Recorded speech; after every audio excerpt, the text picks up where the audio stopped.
नमस्कार मित्रांनो, लग्नानंतर होईलच प्रेम मालिकेच्या पुढील भागामध्ये आपल्याला पाहायला मिळतं की जीवाला डॉक्टरांचा फोन आलेला असतो। तेव्हा नंदिनी लगेच त्यांच्याकडे फोन नेऊन देते। तेव्हा जीवा डॉक्टरांशी बोलत असतो।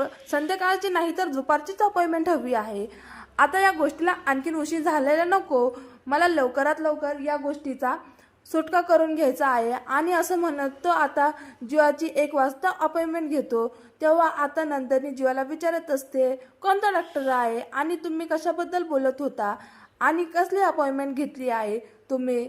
जीवा नंदिनी म्हणत असते। तेव्हा जीवा म्हणतो की काही दिवसांपूर्वी आपण याच खोलीमध्ये सरोगेसी करण्याचा निर्णय घेतला होता, आठवतो का तुला? आणि आता तोच निर्णय मला चुकीचा वाटू लागलाय। आपल्यात पुन्हा एकदा 16 डिसेंबर घडेल असं तुला वाटते आणि मला आता वापस व्हायचं असं वाटत नाही, म्हणून मी आर्याचं ऑपरेशन करण्याचा निर्णय घेतला आहे। हे ऐकून नंदिनीच्या तर पायाखालची जमीनच सरकलेली असते। तेव्हा नंदिनी जीवाला म्हणत असते, काय तोंडाला येईल ते बोलतात जीवा, तुम्ही यामध्ये आर्याचं ऑपरेशन करण्याचा विषय येतो कुठे? तेव्हा जीवा म्हणत नसतो, आता प्रश्न जर तू माझ्या आणि आर्याच्या मैत्रीण घेतला नसता तर पण मी काय करू मग? आता मला हे बाळ नकोच। तेव्हा नंदिनी म्हणत असते, असं का बोलताय तुम्ही? जेव्हा आपलं बाळ आहे ते। तेव्हा जेव्हा म्हणतो की आपण एक आहोत की नाही, इथून सुरुवात झाली तेव्हा तुला आठवतं का? आपलं बाळ सगळं छान सुरू होतं, मी आपलं हे जेव्हा नंदिनीचं युनिवर्स, मग आपण आपल्या बाळाचं स्वप्न पाहिलं, त्यासाठी तू खूप प्रयत्न केले, नशिबाशी भांडून आपण त्यांच्या यशस्वी सुद्धा झालो आणि त्यानंतर आपण आपलं बाळ सुद्धा गमावलं, पण आपण हार मानली नाही, कारण आपण एकत्र होतो आणि आपली एकीच ही आपली ताकद होती। आणि त्यानंतर आपण हे सरोगेसी करण्याचा निर्णय घेतला, आठवलं का तुला? आणि त्यासाठी आर्याला आपण आपल्या जगात आणलं। आता जर आर्यामुळेच आपण आपल्या बदलामध्ये विश्वास तुटणार तर काय करू मी?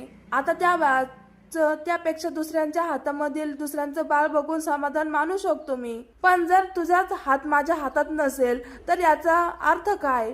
या सगळ्याला तेव्हा नंदिनी फक्त त्याचं असं बोलणं ऐकत असते। तेव्हा जीवा म्हणत असतो, मला नाही माहिती मी तुला कसं पटवून देईल, पण तू जग आहेस माझ्यासाठी, असं काही तू माझ्यासाठी सगळं आहे आणि तुला जसं असं वाटतं की मी यांच्यामध्ये माझ्याबद्दल, तसं आर्याच्या मनामध्ये माझ्याबद्दल तसं काही असेल तर आपण हे सगळं आताच इथंच थांबूया, कारण आपलं नातं हे प्युअर आहे आणि त्यावर कुठलाही डाग लागलेला नकोस। मला त्यापेक्षा मी जो निर्णय घेतला आहे अबॉर्शनचा तोच योग्य आहे। तेव्हा लगेच नंदिनी जीवाच्या तोंडाला हात लावते आणि म्हणते, असं काही बोलू नको, तुम्हाला काल जेवढी बोलली होते ना ती फक्त माझी इनसिक्युरिटी होती, कारण माझ्याकडे गमवायला तुमच्याशिवाय काहीच नाही, त्यामुळे मी रागाच्या भरात एवढं सगळं बोलून गेले, पण मला माफ करा जीवा, मी खरंच मनापासून तुमची माफी मागत आहे आणि आपलं ते बाळ आपलं आहे, त्यामुळे अबॉर्शनचा असा भयानक निर्णय तुम्ही अजिबात घेणार नाही।